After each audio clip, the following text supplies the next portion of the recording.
Om Swastiastu. Selamat pagi kami ucapkan kepada peserta didik baru di SMP Pegri 4 Denpasar tahun ajaran 2021-2022. Kami ucapkan selamat datang di SMP Pegri 4 Denpasar.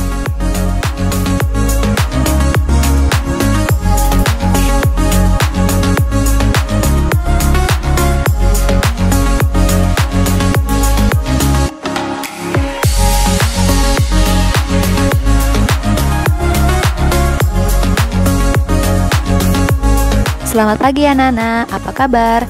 Ibu harap kalian semua selalu dalam keadaan sehat dan tetap semangat. Puja dan puji syukur kita panjatkan ke hadapan Tuhan Yang Maha Esa, karena pada hari ini, Rabu 14 Juli 2021, kita dapat melaksanakan MPLS hari ketiga secara online, yang mana hari ini merupakan hari terakhir kalian mengikuti MPLS. Adapun susunan kegiatan pada MPLS hari ini yaitu sebagai berikut. 1. Doa bersama. 2. Absensi kehadiran siswa melalui aplikasi Google Form. 3. Penghangat suasana. 4. Penyampaian materi ceramah bahaya miras dan narkoba dan HIV/AIDS. 5. Penyampaian materi salam, senyum, sapa, sopan, dan santun. 6. Penyampaian materi pendidikan karakter. 7. Upacara penutupan.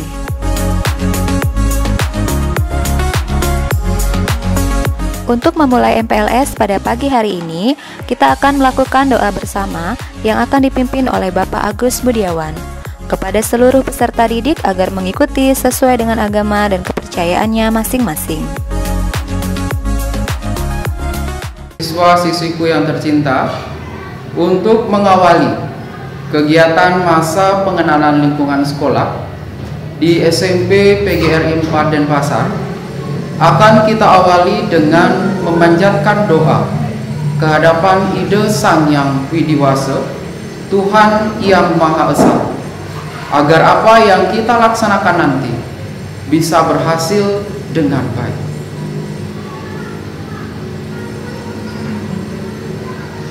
Om Swastiastu.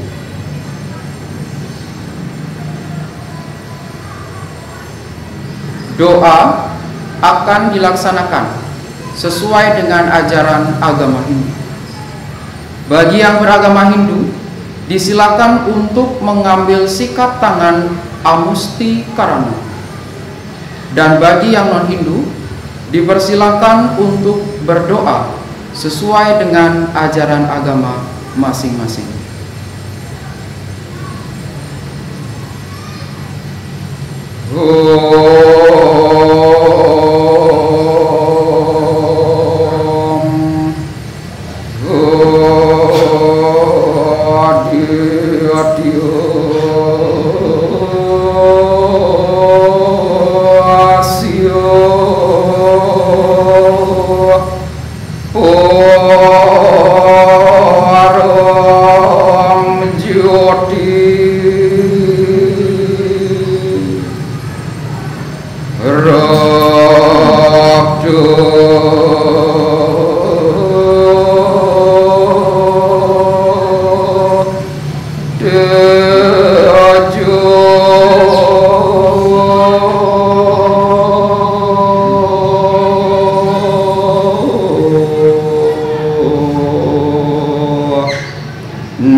sukam bhavantu purnam bhavantu. Om Samo Sampurnaya Namah Swaha. Om Santi Santi Santi.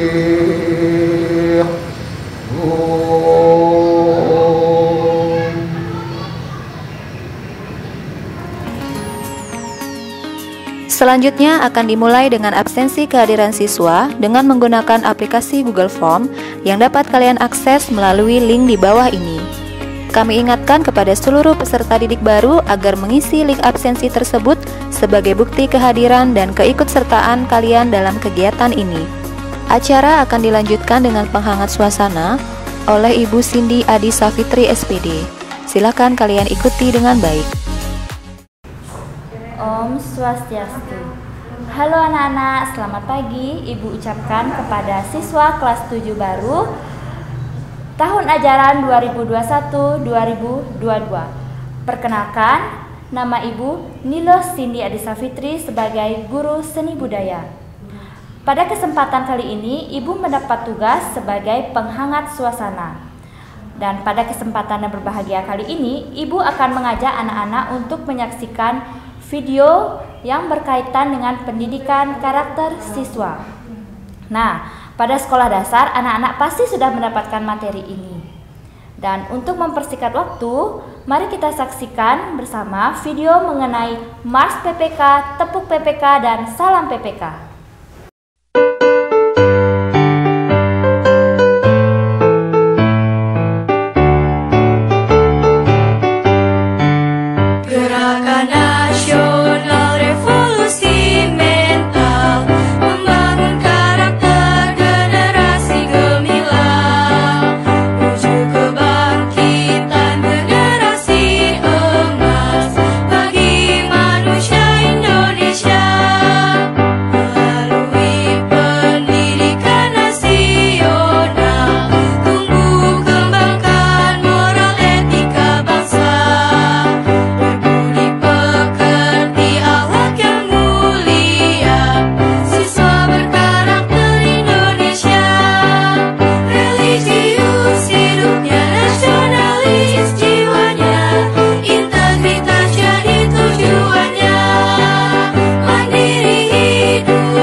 Tepuk PPK, religius, nasionalis, mandiri, gotong royong, integritas. Salam PPK. Salam cerdas, berkarakter, menyenangkan, luar biasa, hebat.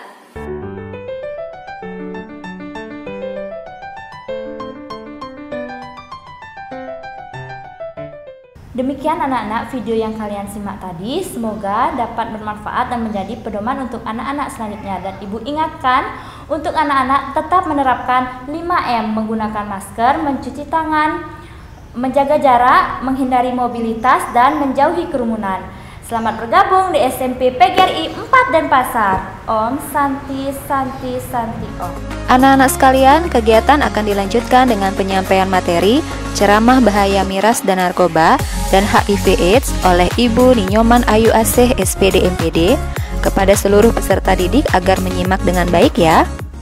Om Swastiastu. Selamat pagi anak-anak kelas 7 peserta didik baru SMP PGRI 4 Denpasar tahun ajaran 2021-2022. Salam sehat untuk kita semua. Hari ini Ibu akan memberikan materi mengenai bahaya miras dan narkoba dan HIV/AIDS. Silakan menyimak materi yang akan Ibu berikan hari ini. Apa itu HIV? HIV adalah virus yang merusak sistem kekebalan tubuh dengan menginfeksi dan menghancurkan sel CD4. Semakin banyak sel CD4 yang dihancurkan, kekebalan tubuh akan semakin lemah sehingga rentan diserang berbagai penyakit. Apa saja tanda-tanda dan gejala HIV? Yang pertama, demam, sakit kepala, kelelahan, nyeri otot, kehilangan berat badan secara perlahan, pembengkakan kelenjar getah bening di tenggorokan, ketiak, atau pangkal paha. Apa saja tanda-tanda dan gejala AIDS? Pertama, diare yang lebih sering. Yang kedua, sering demam dan berkeringat di malam hari. Yang ketiga, sering mengalami sesak nafas. Keempat, mati rasa parah atau nyeri pada tangan atau kaki. Kelima, batuk kering yang terus-menerus. Apa penyebab HIV/AIDS? HIV adalah penyakit infeksi yang disebabkan oleh human immunodeficiency. Adapun AIDS adalah kondisi yang terdiri dari kumpulan gejala terkait pelemahan sistem imun ketika infeksi HIV sudah berkembang parah dan tidak ditangani dengan baik. Apa saja faktor risiko dari HIV/AIDS? Pemakaian jarum suntik secara bergantian dengan orang yang terkontaminasi dengan human immunodeficiency virus, menggunakan peralatan tato dan tinik yang tidak disterilkan dan pernah dipakai oleh orang dengan kondisi ini, memiliki penyakit menular seksual lainnya seperti chlamydia atau gonorrhea. Virus HIV akan sangat mudah masuk saat sistem kekebalan tubuh lemah. Ibu hamil pengidap HIV/AIDS dapat menularkan virus aktif kepada bayinya sebelum atau selama kelahiran dan saat menyusui. Cara tidak tertular HIV/AIDS: bersentuhan, berjabat tangan, bergandengan, berpelukan. Batuk dan bersin, mendonorkan darah ke orang yang terinfeksi lewat jalur yang aman, menggunakan kolam renang atau dudukan toilet yang sama, berbagi peralatan makan atau makanan yang sama. Apa komplikasi dari HIV/AIDS? Infeksinya: Cryptococcus meningitis, kanker, toxoplasmosis, tuberkulosis, Cryptosporidosis, cytomegalovirus, candidiasis. Apa saja perubahan gaya hidup atau pengobatan rumahan yang dapat dilakukan untuk mengatasi HIV/AIDS? Cara pengobatan di rumah yang pertama, makan makanan dengan gizi seimbang dan memperbanyak sayur, buah, biji-bijian, dan protein tanpa lemak. Cukup istirahat, rutin berolahraga, menghindari obat-obatan terlarang termasuk alkohol. Narkoba, apa itu narkoba? Narkotika adalah zat atau obat baik yang bersifat alamiah, sintetis, maupun semi-sintetis yang menimbulkan efek penurunan kesadaran, halusinasi, serta daya rangsang. Jenis-jenis narkoba. Narkoba golongan 1. Narkotika golongan 1 seperti ganja, opium, dan tanaman koka sangat berbahaya jika dikonsumsi karena beresiko tinggi menimbulkan efek kecanduan. Narkotika golongan 2. Sementara narkotika golongan 2 bisa dimanfaatkan untuk pengobatan asalkan sesuai dengan resep dokter. Jenis dari golongan ini kurang lebih ada 85 jenis. Beberapa di antaranya seperti morfin, alfa-prodina, dan lain-lain. Golongan 2 juga berpotensi tinggi menimbulkan ketergantungan. Jenis-jenis narkoba golongan 3 dan yang terakhir narkotika golongan 3 memiliki risiko ketergantungan yang cukup ringan dan banyak dimanfaatkan untuk pengobatan serta terapi. Seperti yang sudah disebutkan di atas, ada beberapa jenis narkoba yang bisa didapatkan secara alami, namun ada juga yang dibuat melalui proses kimia. Jika berdasarkan pada bahan pembuatannya, jenis-jenis narkotika tersebut diantaranya adalah jenis-jenis narkoba yang dapat berproses pengolahan yang rumit. Golongan ini sering dimanfaatkan untuk keperluan pengobatan dan juga penelitian. Contoh dari narkotika yang bersifat sintetis seperti amfetamina, metadon, dexamfetamin, dan sebagainya.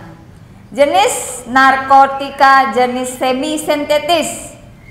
Pengolahan penggunaan bahan utama berupa narkotika alami yang kemudian diisolasi dengan cara diekstraksi atau memakai proses lainnya. Contohnya adalah morfin, heroin, kodein, dan lain-lain. Bahaya dan dampak narkoba pada hidup dan kesehatan.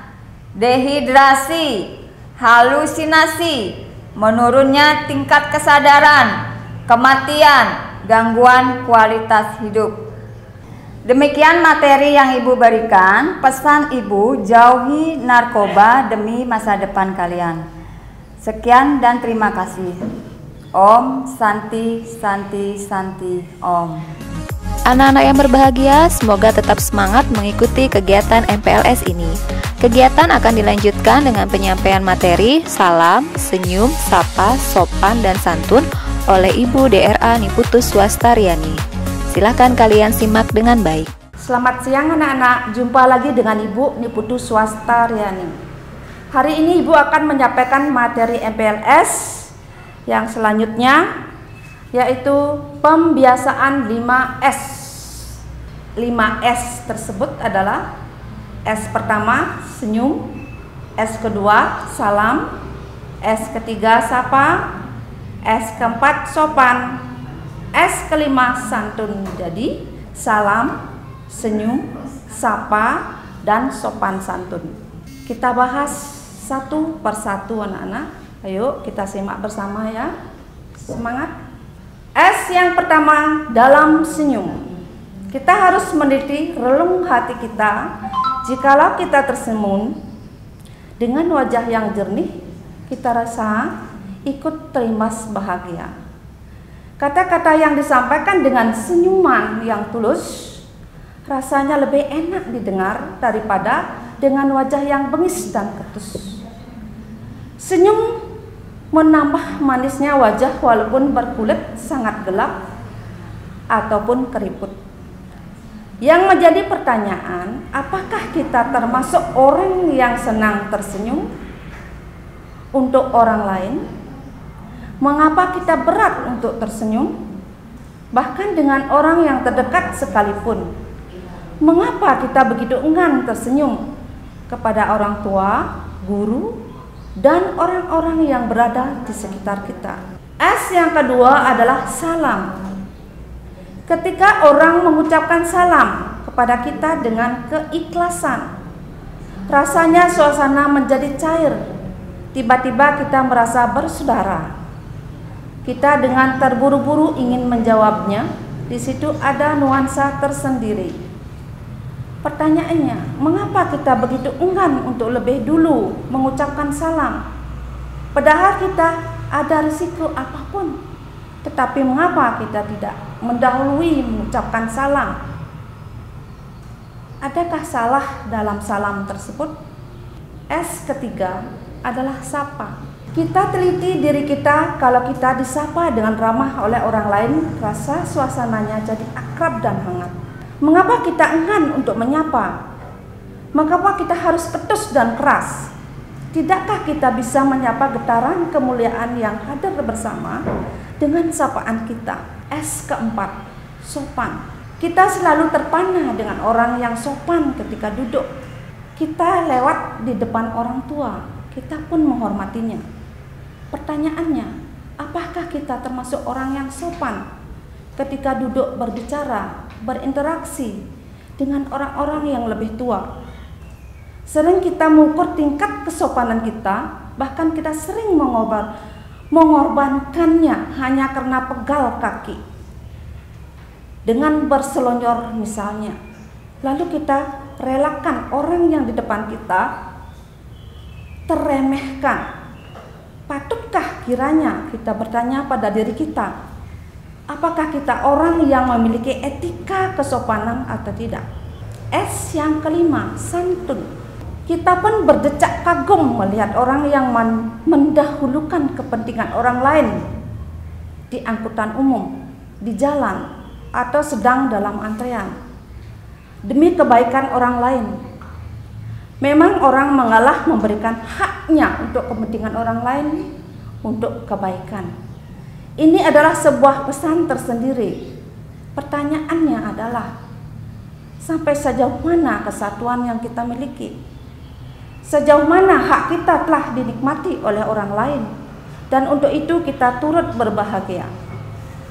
Sejauh mana kelapangan dada diri kita, sifat pemaaf kita, ataupun kesungguhan kita untuk membalas kebaikan orang yang kurang baik? Cukup sekian dari Ibu. Semoga semuanya bermanfaat bagi kalian untuk berkomunikasi baik terhadap orang tua, saudara, orang lain, masyarakat lingkungan kalian, serta guru-guru kalian di sekolah. Selamat siang. Kegiatan akan dilanjutkan dengan penyampaian materi pendidikan karakter oleh Bapak Agus Budiawan kepada seluruh peserta didik agar menyimak dengan baik materi ini.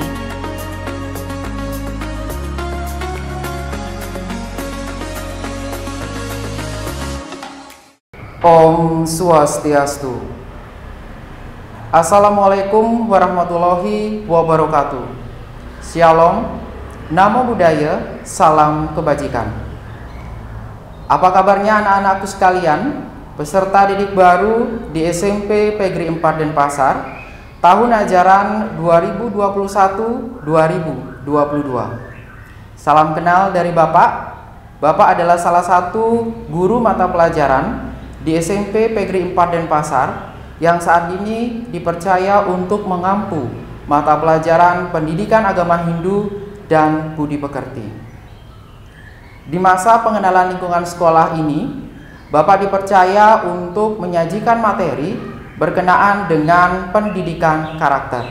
Dan kebetulan Bapak adalah guru agama Hindu di sini, jadi berkenaan dengan karakter, yang tepatnya adalah pendidikan karakter, Bapak akan memberikannya nanti lebih lanjut di kelas secara virtual maupun nanti kalau ada dibukanya atau adanya aturan berkenaan dengan pembelajaran secara tatap muka.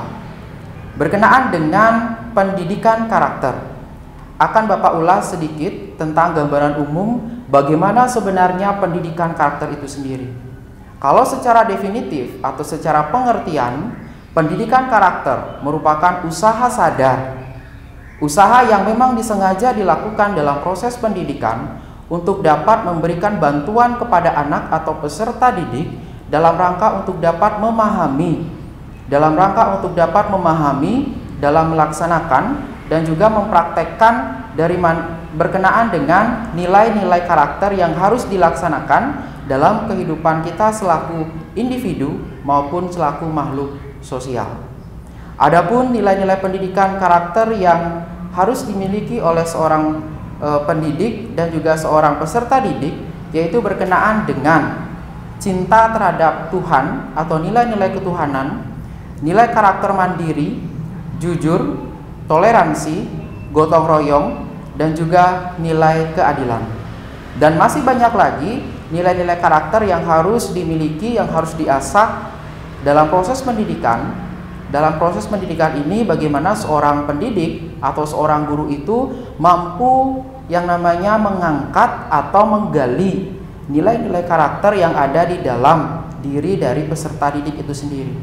Jadi ini bukan hanya merupakan tanggung jawab dari guru agama Hindu saja atau guru agama yang lainnya, tetapi ini merupakan tanggung jawab dari keseluruhan guru dalam mata pelajaran apapun. Jadi dalam hal ini, dalam proses pendidikan, nilai karakter itu include menjadi satu dengan mata-mata pelajaran yang lainnya. Nah, berkenaan dengan pendidikan karakter, ada 3 komponen yang menentukan daripada keberhasilan dari sebuah proses pendidikan karakter itu sendiri. Yang pertama, bagaimana seorang pendidik itu mampu untuk memberikan pengetahuan tentang kebaikan atau moral knowing. Yang kedua, bagaimana seorang pendidik itu mampu untuk membangkitkan rasa ingin tahunya dari seorang peserta didik untuk mampu yang namanya bagaimana dia mampu untuk mempraktekannya dalam kehidupan sehari-hari, baik selaku makhluk individu maupun selaku makhluk sosial. Yang disebut dalam hal ini adalah moral feeling. Dan yang terakhir, goalnya atau tujuannya adalah bisa peserta didik itu mampu untuk mempraktekkan, mengactionkan, melaksanakannya dalam kehidupan sehari-hari, yang dalam hal ini disebut dengan moral behavior. Jadi 3 hal ini yang menentukan atau yang menjadi faktor determinan dari keberhasilan seseorang itu mampu mengasah karakternya yang bagus atau good karakter. Nah, sekarang dalam hal ini Bapak tidak akan membahas secara menyeluruh berkenaan dengan nilai-nilai karakter yang harus dikuasai dari seorang peserta didik dalam hal ini, tetapi di sini Bapak akan menerapkan metode story atau metode bercerita, tetapi di sini tidak akan Bapak yang bercerita, Bapak akan mempergunakan media video, di mana di sini di dalam video ini itu akan diceritakan berkenaan salah satu cerita ilustrasi yang sangat menarik, bagaimana ceritanya, bagaimana alur ceritanya, siapa tokohnya, dan nilai-nilai karakter apa yang ada di dalam cerita itu. Mari kita saksikan bersama tayangan video berikut ini.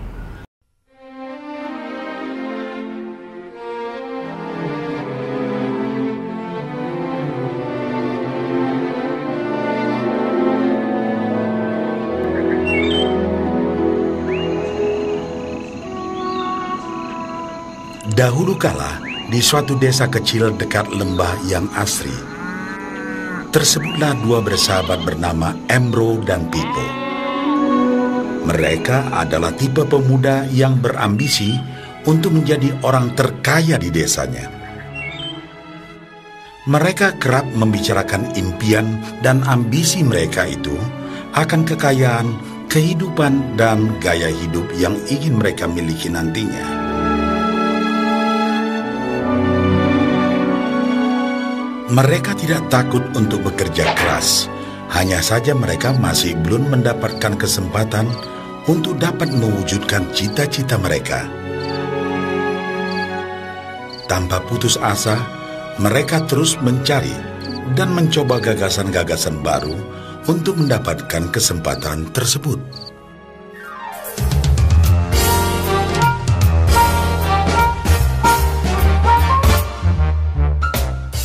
Hingga suatu hari, kesempatan itu pun datang. Desa mereka membutuhkan lebih banyak air. Oleh karena itu, kepala desa mempekerjakan Embro dan Pipo untuk mengambil air dari mata air di gunung untuk dibawa ke tempat penampungan di desa. Mereka akan dibayar sesuai dengan banyaknya air yang dapat mereka bawa. Maka mereka berdua pun menyambut dengan baik kesempatan ini. Embro dan Pipo pun segera melaksanakan pekerjaan tersebut dengan bersemangat. Setiap hari, sejak pagi hingga sore, mereka bergegas menuju mata air dengan membawa ember masing-masing. Mereka bekerja keras untuk membawa air sebanyak mungkin ke tempat penampungan air di desa.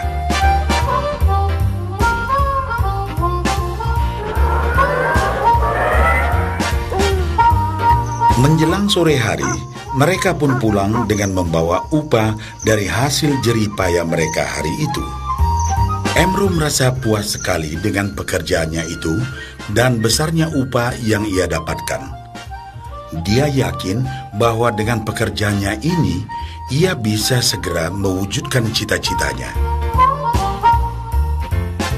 Bahkan untuk menambah penghasilannya, Embro membuat ember yang lebih besar agar dapat lebih banyak membawa air. Embro yakin dengan penghasilannya sebesar itu, tak lama lagi ia bisa segera membeli sapi dan memiliki gubuk baru yang ia idam-idamkan.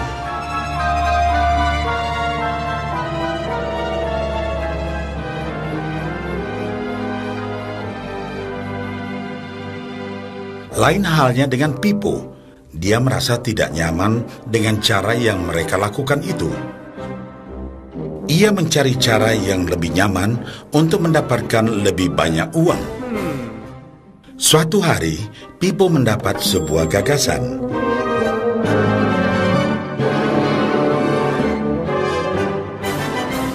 Ia berniat membangun sebuah saluran pipa yang akan mengalirkan air dari mata air langsung ke tempat penampungan air di desa.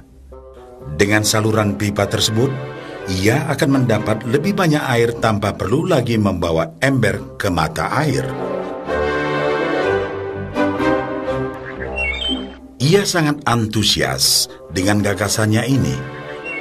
Pipo pun mulai menceritakan gagasannya ini kepada Embro dan mengajaknya bekerja sama. Tetapi Embro tidak sependapat. Ia bahkan mentertawakan gagasan Pipo tersebut karena merasa dirinya mampu mendapatkan lebih banyak uang. Embro pun lebih sering lagi mengambil air dengan ember dan bahkan menggunakan ember yang lebih besar agar dapat membawa lebih banyak air ke desanya. Dengan cara ini, Embro yakin penghasilannya akan meningkat.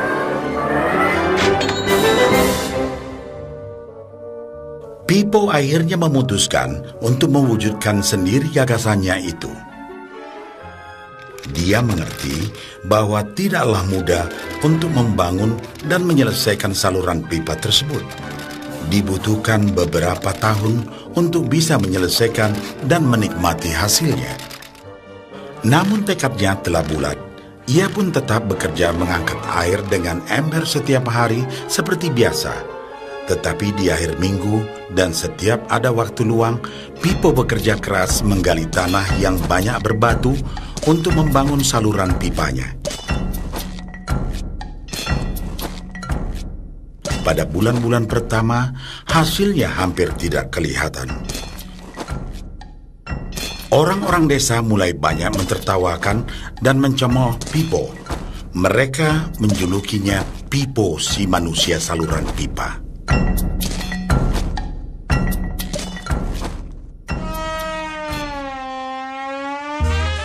Sementara itu, penghasilan Embro telah meningkat 2 kali lipat. Ia sudah berhasil membeli sapi dan memiliki gubuk baru yang lebih besar. Gaya hidupnya pun sudah mulai berubah.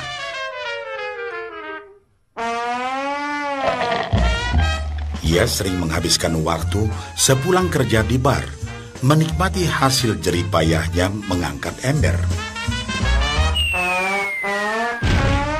Namun, tanpa disadari, badan Embro kini mulai jadi bungkuk karena begitu beratnya ia harus mengangkat ember besar setiap hari. Raut mukanya pun terlihat kelelahan.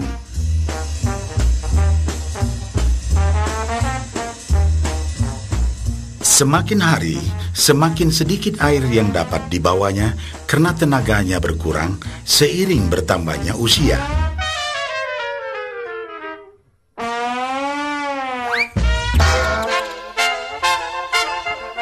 bulan berganti bulan, tahun berganti tahun.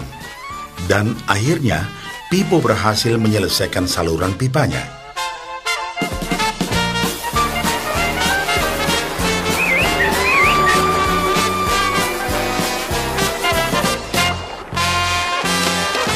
Kini, tanpa perlu bersusah payah mengangkat ember, Pipo akan mendapat lebih banyak uang berkat air yang terus mengalir memenuhi tong-tong air di tempat penampungan. Air terus mengalir tanpa henti, bahkan saat ia tidur, makan, ataupun saat pergi berlibur.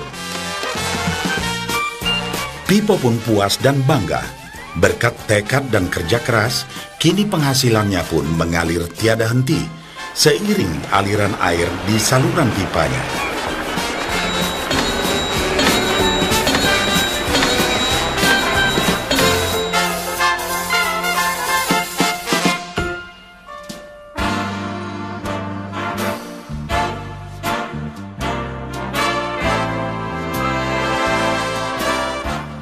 Setelah melihat cerita Embro dan Pipo, kita sadari bahwa cerita mereka menggambarkan kehidupan kita. Pekerjaan yang dilakukan mereka melambangkan apa yang dilakukan kebanyakan orang dalam mendapatkan penghasilan. Embro mendapatkan penghasilannya dengan cara menggunakan ember. Ia harus pulang pergi mengisi embernya dari mata air ke desa untuk ditukarkan dengan uang. Untuk meningkatkan penghasilan, yang dilakukan Embro adalah dengan cara lebih rajin pergi ke mata air dan juga memperbesar ukuran embernya. Dalam kehidupan yang nyata, sangatlah normal kalau kita ingin meningkatkan penghasilan, kita harus bekerja lebih keras. Misalnya, dengan bekerja lembur atau mungkin mendapatkan pekerjaan tambahan. Kita juga dapat memperbesar ember kita, yaitu dengan menerima posisi pekerjaan yang lebih tinggi. Sebagian besar dari kita menukarkan waktu kita untuk mendapatkan uang. Seperti juga Embro, kita pun memiliki waktu yang terbatas untuk dibarterkan menjadi uang. Dan kita tahu, setiap orang hanya memiliki 24 jam per hari, dan tidaklah mungkin kalau kita membarterkan seluruh waktu kita untuk bekerja. Dan yang lebih sulit lagi, yaitu jika kita tak mampu lagi membarter waktu kita, karena alasan usia, kesehatan, ataupun alasan lainnya sehingga penghasilan kita terhenti sama sekali. Tetapi coba perhatikan apa yang dilakukan Pipo.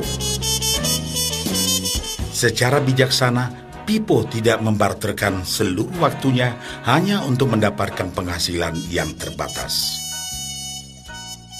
Tetapi dia menggunakan sebagian waktu yang dimilikinya untuk membangun saluran pipa, karena dia tahu bahwa saluran pipa ini akan mendatangkan penghasilan yang berkesinambungan tanpa dia harus membarterkan seluruh waktunya. Dia tahu bahwa suatu hari nanti, mungkin karena alasan usia atau kesehatan, dia akan tidak dapat lagi membarterkan waktunya dengan uang. Sedangkan bila ia mampu mewujudkan gagasan saluran pipanya itu, dia hanya perlu bekerja keras sekali saja untuk membangun saluran pipa. Setelah saluran pipa selesai, maka penghasilan akan terus mengalir bagi Pipo. Pipo telah menunjukkan kepada kita bahwa untuk mendapatkan penghasilan, kita tidak selalu harus dengan cara barter waktu dengan uang. Ada cara lain yang lebih baik. Bagaimana dengan Anda?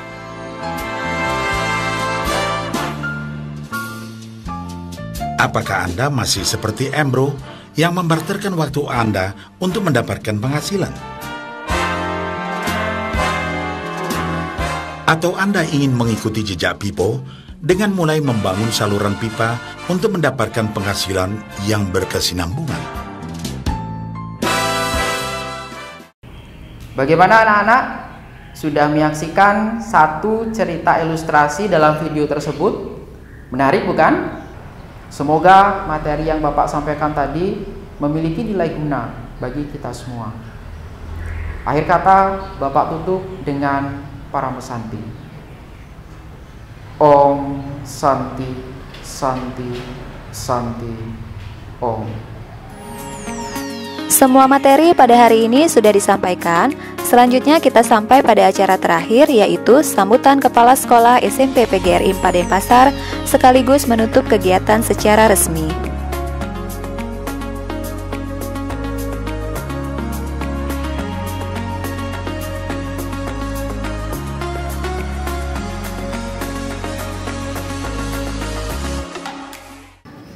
Yang saya hormati Bapak, Ibu Guru, dan panitia penyelenggara MPLS, dan anak-anak sekalian yang juga saya cintai dan saya banggakan. Om Swastiastu. Assalamualaikum. Salam sejahtera untuk kita semua. Namo Buddhaya. Pertama-tama marilah kita memanjatkan puja dan puji syukur kehadirat Tuhan Maha Esa, karena berkat rahmat beliau pelaksanaan MPLS SMP PGRI 4 Denpasar secara online dapat berjalan dengan baik dan lancar. Kami atas nama pihak sekolah sangat berterima kasih kepada anak-anak sekalian karena telah mengikuti kegiatan MPLS ini dengan semangat dan penuh tanggung jawab. Saya mewakili segenap panitia mohon maaf yang sebesar-besarnya apabila kami segenap panitia melakukan kesalahan kepada kalian semua, baik perkataan dan perbuatan yang kami kurang berkenan. Setelah berakhirnya kegiatan MPLS ini, semoga anak-anak sekalian bisa belajar dengan sungguh-sungguh dan penuh disiplin. Saya mengucapkan terima kasih kepada seluruh panitia dan guru yang ikut berpartisipasi dalam mensukseskan kegiatan MPLS secara online ini. Semoga kebaikan dan kerja keras Bapak Ibu panitia dan guru semuanya akan menjadi bekal kita nanti. Akhir kata, selamat untuk anak-anak sekalian. Dengan ini saya nyatakan bahwa masa pengenalan lingkungan sekolah SMP PGRI 4 Denpasar tahun pelajaran 2021-2022 secara resmi ditutup. Om Santi, Santi, Santi Om. Assalamualaikum, salam sejahtera untuk kita semua. Namo Buddhaya. Anak-anakku yang kami banggakan, tidak terasa berbagai kegiatan MPLS telah kita laksanakan. Ibu ucapkan terima kasih karena kalian sudah mengikuti MPLS ini dengan baik. Di masa pandemik ini, tidak lupa Ibu sampaikan kepada kalian agar selalu ikuti protokol kesehatan pencegahan penularan COVID-19 dimanapun kalian berada, dan selalu menerapkan 5M, yaitu memakai masker, menjaga jarak, mencuci tangan, membatasi mobilitas, dan mengurangi kerumunan. Tetap sehat dan tetap stay at home. Akhir kata, Ibu ucapkan Om Santi, Santi, Santi Om. Wassalamualaikum, salam sejahtera untuk kita semua. Namo Buddhaya.